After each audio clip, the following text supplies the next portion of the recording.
Where are you? The ceremony's starting. I yelled into the phone, finally getting through to my husband, Charles. On a family trip in Hawaii. And miss our daughter's wedding? To that, Charles just laughed heartily and hung up. Family, huh? I repeated the thought in my mind, feeling it anew. Staring at the disconnected call, I soon shook off the feeling and reached out to someone else. About the favor I asked for before, could you start on it as soon as possible? I pressed on eagerly. Yes, I'll leave everything in your hands. Please begin immediately. Understood, came a vigorous reply from the other end. That person was from a construction company our family has been close with for years. I couldn't help but suppress a laugh, thinking, go ahead, enjoy yourself to the fullest just for now. The so-called family trip. It might be your last bit of fun, after all. My name is Patricia Green, a 52-year-old. I'm a housewife with 2 children. My husband, Charles, is 55. Our marriage, about 30 years ago, was somewhat of a strategic alliance between 2 companies. However, it's likely coming to an end soon. Due to Charles's repeated issues. Not that there were signs of this from the start. I, for one, wanted to build a warm home with Charles, even if our marriage was more about corporate alliance. Charles felt the same at the time. That changed after our 2 children were born. Soon after the marriage, I had our first child, John. Then our daughter, Linda, the next year. While children were a joy, parenting was harder than I imagined. Around that time, Charles, in his early 30s, was still training in his father's company. Perhaps it contributed to his stress accumulation. He rarely participated in childcare when home. The cries of our 2 children filled the house, and he did nothing. His interest seemingly faded, using work as an excuse to stay away. To be fair, I have my regrets too. Back then, I was swamped with childcare but insisted on doing it without anyone's help. It was my mother back home who came to my aid. Though my parents are no longer with us, remembering this makes me truly grateful for their presence. Without the housekeeper my mother arranged for, I would have completely succumbed to childcare stress. But once I got past that period, the kids really were adorable. With Charles often gone, engrossed in his work or at his family's place, childcare became my raison d'etre. Suspicious of his constant absence, I once asked, "Where do you always go?" Charles, who would usually dodge the question with vague answers, didn't accompany us for our son and daughter's events, prompting me to confront him. His response was, "You should just do as you please on that front. I have things I need to attend to." I couldn't fathom what was so important that it trumped our children's milestones. What's so important that you'd miss your children's events for? I snapped at him then. His answer was this. You know I have a younger sister, right? Yes, you mentioned she's 13 years younger. Mia, was it? That's right, Mia. She's having an important party, and I need to discuss some things about that with my parents. His preference for his sister over our children made me snap. Excuse me? But Charles, as if it were the most natural thing, retorted, "You've been so busy with the kids, you probably didn't notice, but they're going through a tough time too." I was at a loss for words. However, the same scenario repeated itself. Charles began to excuse himself for his sister's sake, even for kindergarten and school events.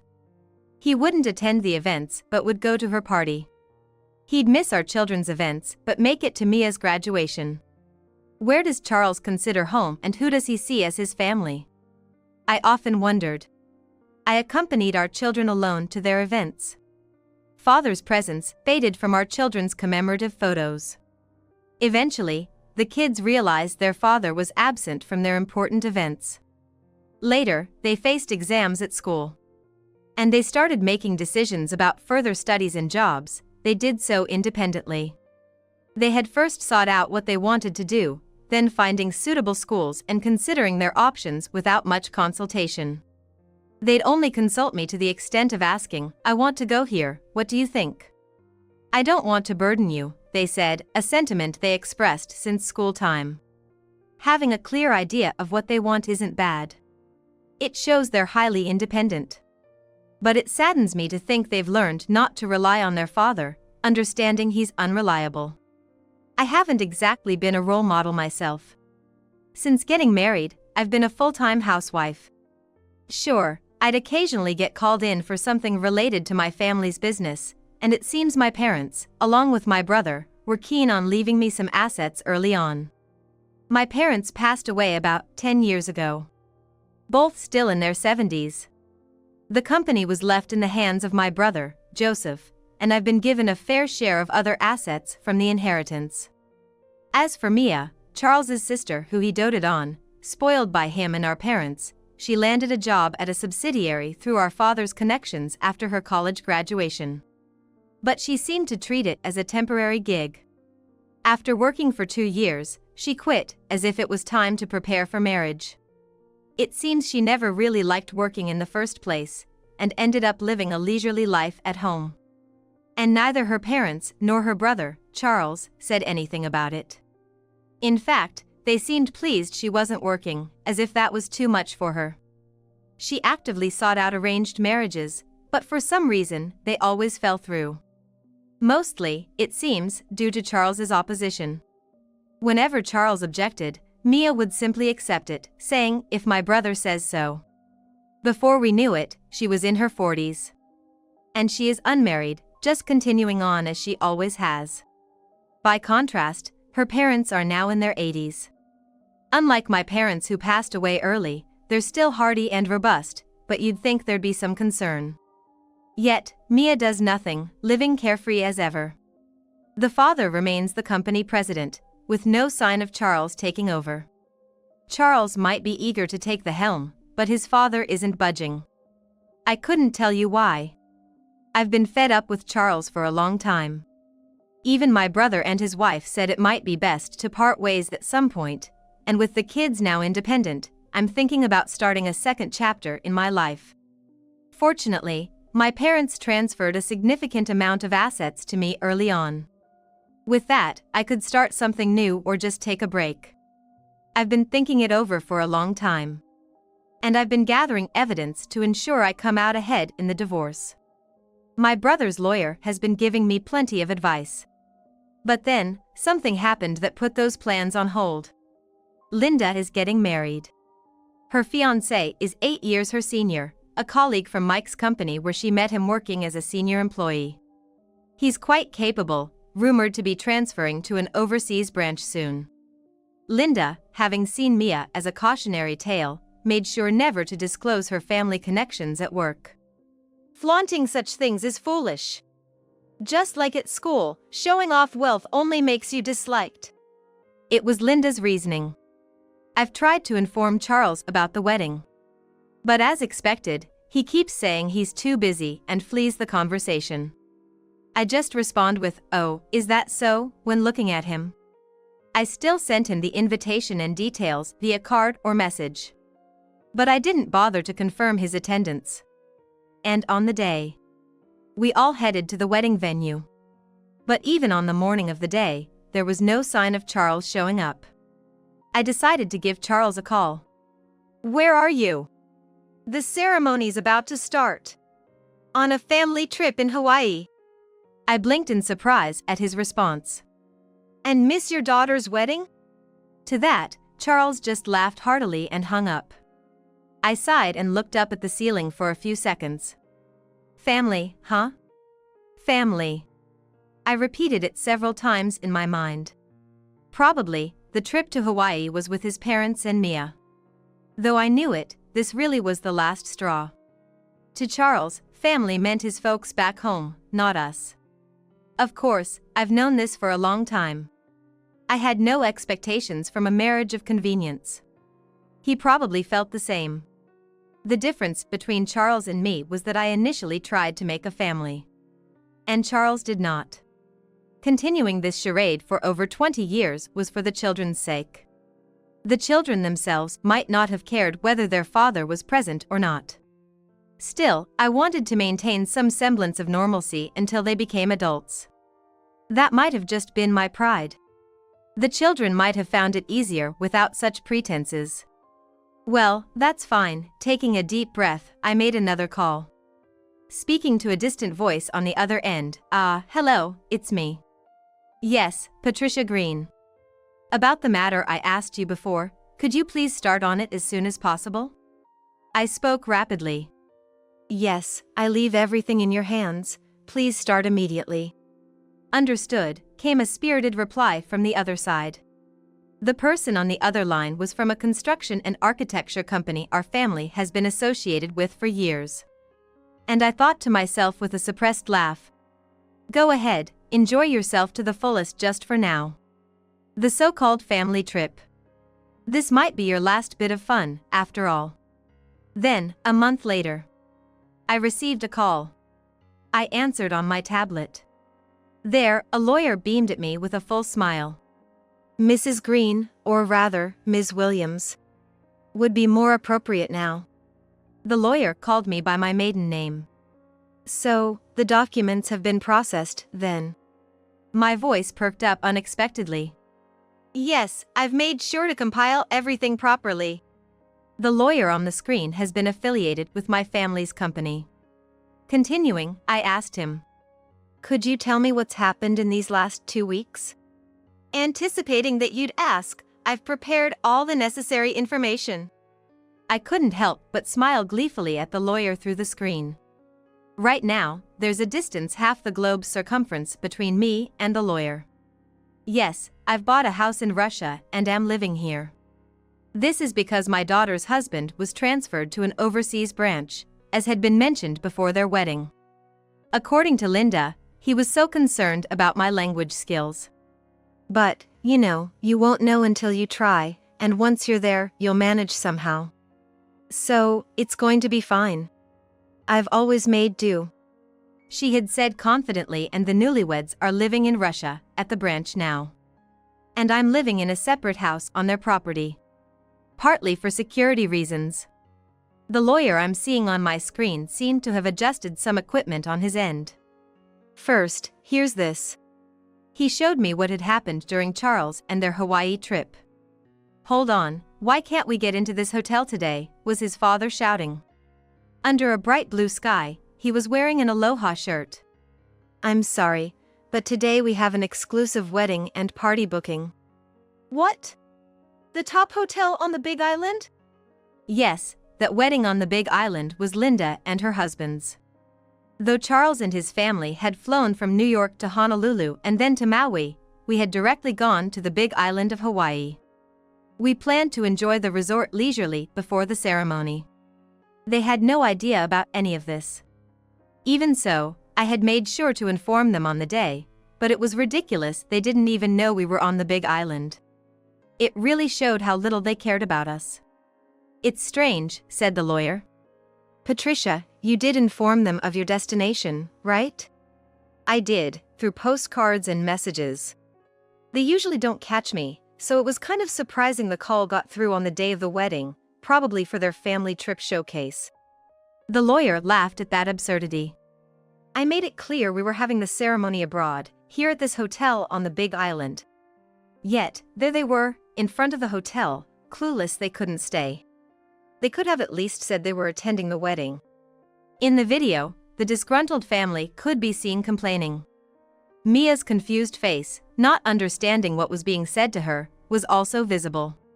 Picking up whispers from the surrounding staff, I heard them say those were the people supposed to attend the ceremony today. Indeed, we had instructed the employees to do so. If these individuals arrived and claimed they were here for the ceremony, let them in. If not, just here for a meal or stay, then, as we had the place booked for our wedding, they should not be allowed in. The ceremony was held grandly, and my daughter, her husband, and we left for Russia from Hawaii's international airport that same day. We had no intentions of returning to New York anymore. Meanwhile, furious, they seemed to have intended to return to New York from the same airport. But they were stopped there. Because Charles's card had been deactivated. Moreover, staff that had followed them captured this moment on video. What do you mean? My credit can't be used? This one, too? Indeed, sir. The card is not in your name, correct? Indeed, that was the case. Charles had taken my credit and bank debit cards, so I had them stopped. That bank account contained my personal assets. Charles had tapped into it, though I pretended not to notice.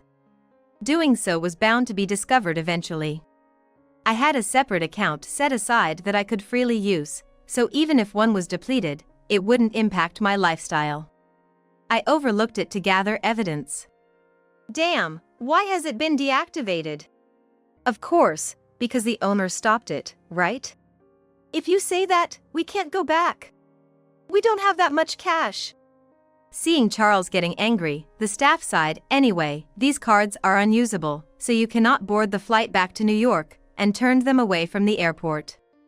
Then, they had no choice but to return to Honolulu and borrow cash somehow. Attempting to borrow from acquaintances first, which also took some time. Their scheduled stay had already passed, leaving no room for pride. After all, the reason was the stoppage of the cards. Deemed to have problematic behavior, they were slightly detained.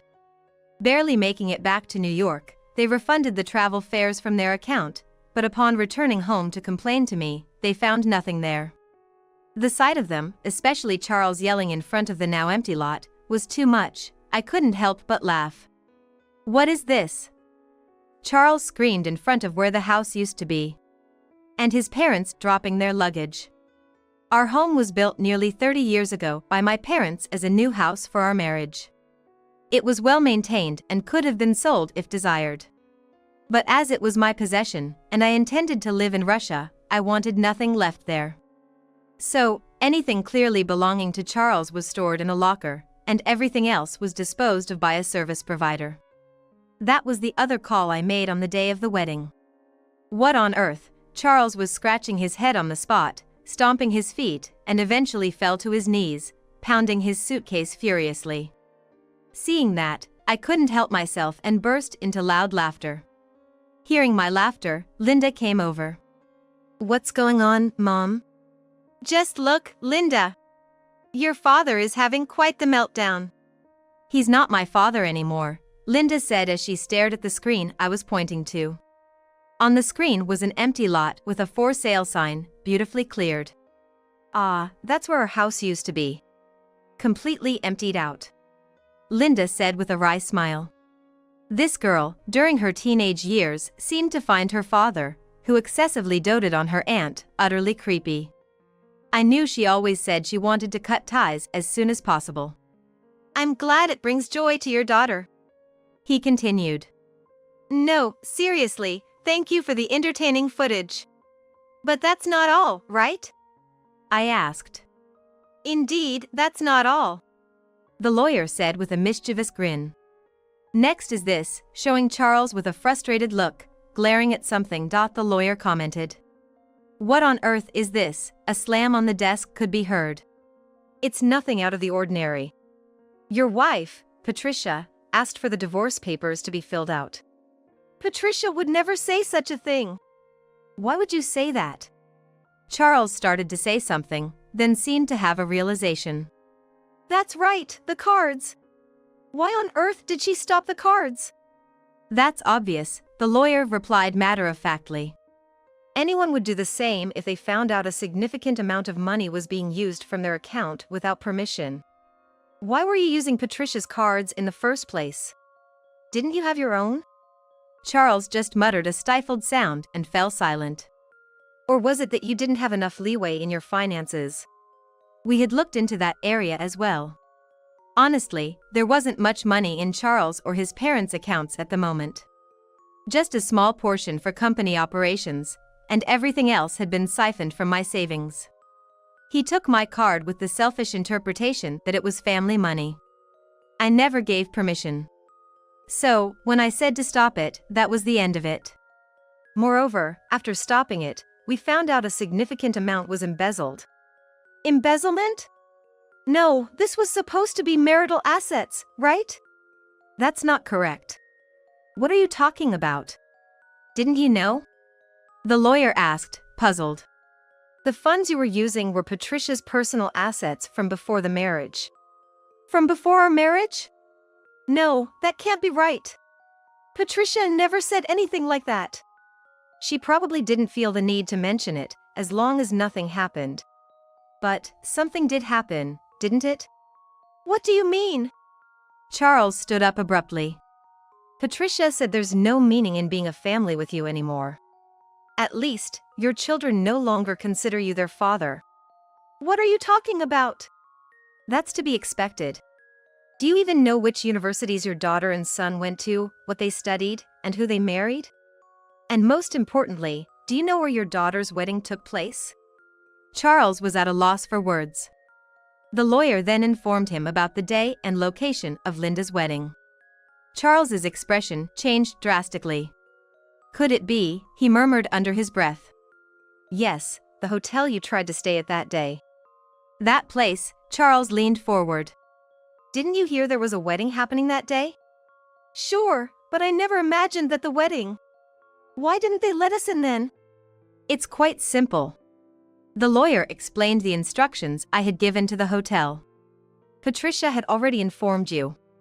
Why don't you check your smartphone? Haven't you checked it all? Or did you have another phone? Bombarded with questions, Charles remained silent. It makes sense he couldn't connect. Charles probably had multiple smartphones. And he kept the one that could reach me turned off. The continuous lack of read receipts on messages sent had been anticipated. Asking if he had changed his phone would have yielded a new number at best. I deliberately chose not to ask. It was all part of my plan. The evidence of the messages I had sent remained. I had left numerous voicemails. I made sure to sound increasingly agitated, questioning if he was listening, wanting him to see. The same went for the messages. All other methods had been attempted. Yet, Charles had shut out everything that could connect to me.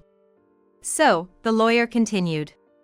Patricia will also be filing a lawsuit against you for the misuse of funds, and for neglecting the family, she'll be seeking damages. Oh, and I heard from your family that the financial support for the company will be cut off as well. That can't be! Let me see Patricia, please! Charles pleaded, almost crying. That's pointless. Why? Where is Patricia now? She's certainly not in the USA anymore. Charles's face at that moment was unbearable to watch. After the wedding, Patricia and everyone immediately headed to Russia. Huh? And you were detained, right? By then, they had already leisurely made their way. Hearing this, Charles was visibly shaking with clenched fists.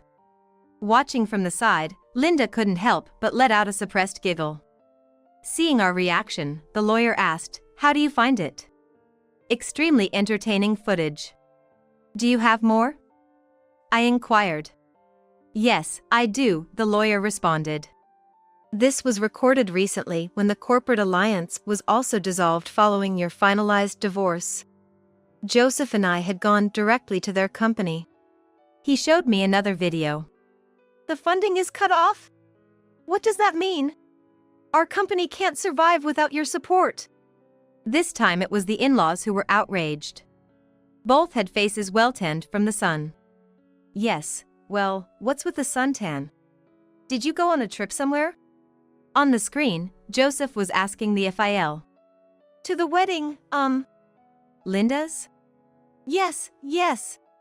Linda's wedding. It was in Hawaii. Joseph smirked. Actually, I was there that day too. The two in-laws gasped. Of course. It was my lovely niece's wedding. My wife and I attended the ceremony on the Big Island that day. Oh, and by the way, I'm well aware of what you were doing that day too. Sweat streamed down the in-laws' faces. Moreover, you couldn't immediately recall Linda's name, could you?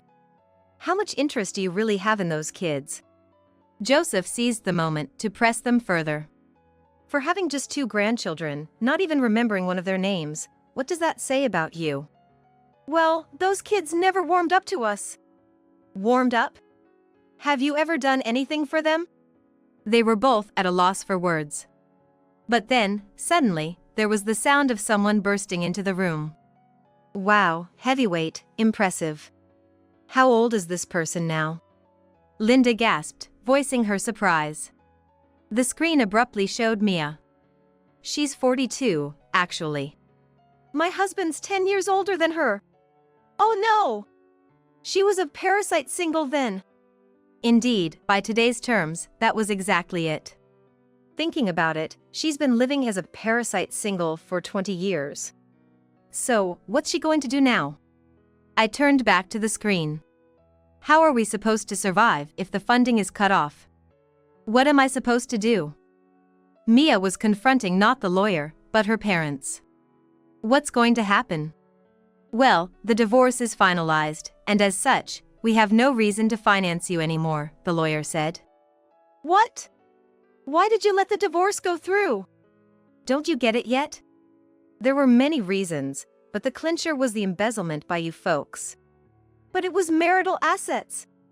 Joseph sighed deeply. Charles said the same thing. Well, of course, we were concerned, so we had already gifted Patricia her assets before the marriage as a living will.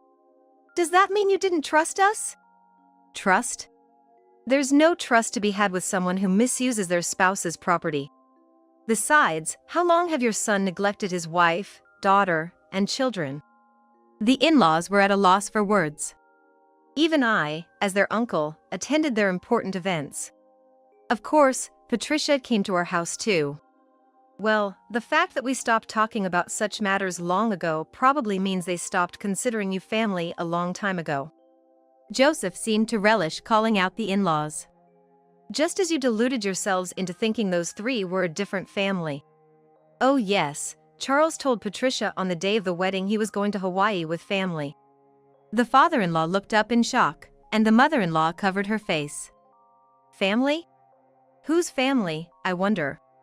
Joseph directed a very pleasant smile at the in-laws and Mia. That was the final blow. How was it? Thank you. I'm very satisfied. Please proceed with the next steps. There's not much in the way of procedures left, to be honest. Linda and I exchanged smiles at the lawyer's words. Later on, the lawyer kept us updated. Joseph also reached out from time to time. Firstly, the in-laws company, unable to secure funding, was on the brink of bankruptcy and was absorbed by Joseph's company. Saving the employees was a must. The assistance to their company was originally because of the quality of what the employees made, not because the in-laws' management was any good. I hadn't heard much about this from the parents, but Joseph explained it anew. The father-in-law was ousted from his position as president. The in-laws sold some land they owned and moved to a rental. Now, they're pondering their future. They apparently aged significantly by the ordeal and facing health issues due to stress. And Charles, belatedly fussing about reserving a spot in a nursing home. He finds it financially challenging to do so now. Charles somehow managed to secure a re-employment opportunity at an acquaintance's company. Given their past relationship, the acquaintance reluctantly agreed to hire him. However, after learning about the divorce and realizing Charles was untrustworthy, his position was downgraded from a permanent employee to a contract worker. It's a clear message: any wrongdoing, and he's out. Though I think it's still too lenient, for the sake of repaying his debts, I hope he keeps the job. As for Mia, well, that's a whole other story. She's currently living in a rental with her parents. After spending 20 years as a parasite single, she's practically incapable of doing anything. Yet, as their savings dwindle, her desperate parents have persuaded her to start visiting the job center. However, her job expectations are too high, making it difficult for her to find employment. Well, that's to be expected. I thought about the possibility of her getting married, but, of course, that's a high hurdle too. I can only marvel at how she spent those 20 years. Meanwhile, our life in Russia is incredibly bright and refreshing. Living abroad comes with its dangers, of course. John, still in New York, calls often, worried, but I reassure him each time that we're okay.